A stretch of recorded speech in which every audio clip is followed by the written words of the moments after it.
มีความเจริญมีความรุ่งเรืองแล้วก็ขออนุโมทนากับทุกคนทุกท่านที่ได้ร่วมบุญกับโครงการเนาะได้ถวายมาทางพระเดชพระคุณหลวงพ่อก็ดีได้มา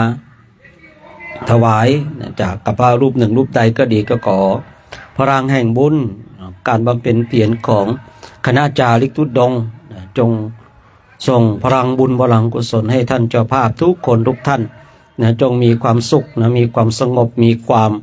ร่มเย็นคิดสิ่งประการใดเป็นไปโดยชอบประกอบในธรรมแล้วก็ขอให้สิ่งนั้นจงสำเร็จจงสำเร็จจงสำเร็จด้วยเถิ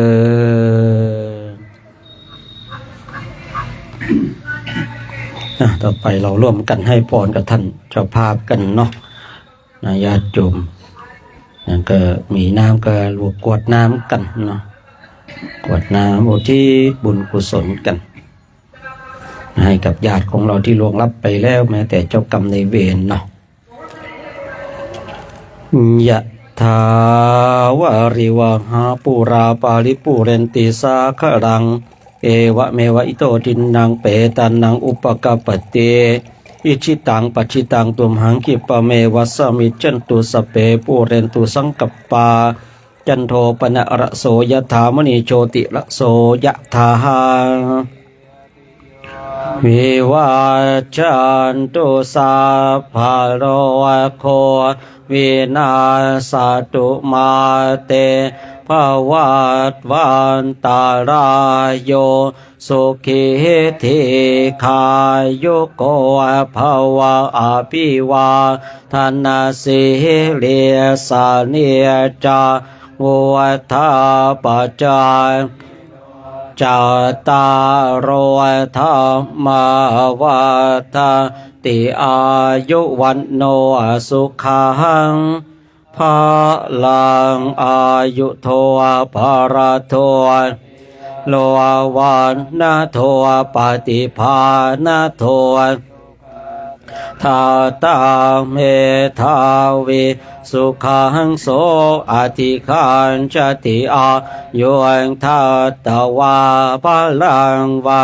นันสุขันจะปฏิภาณโท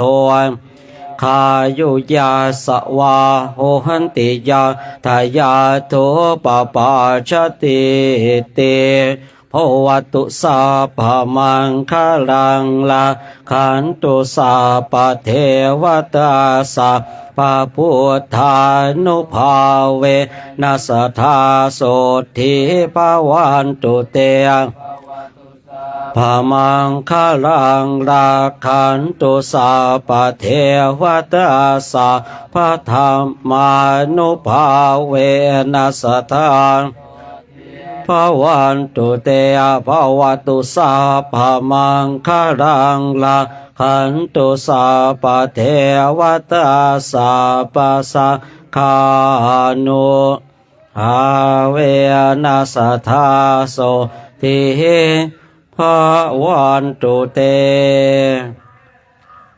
ต่อไปพิจารณาอาหารนะหันธรรมยังธาตุปฏิโกรปัจจวัยขนอปอท้องหนอมะเส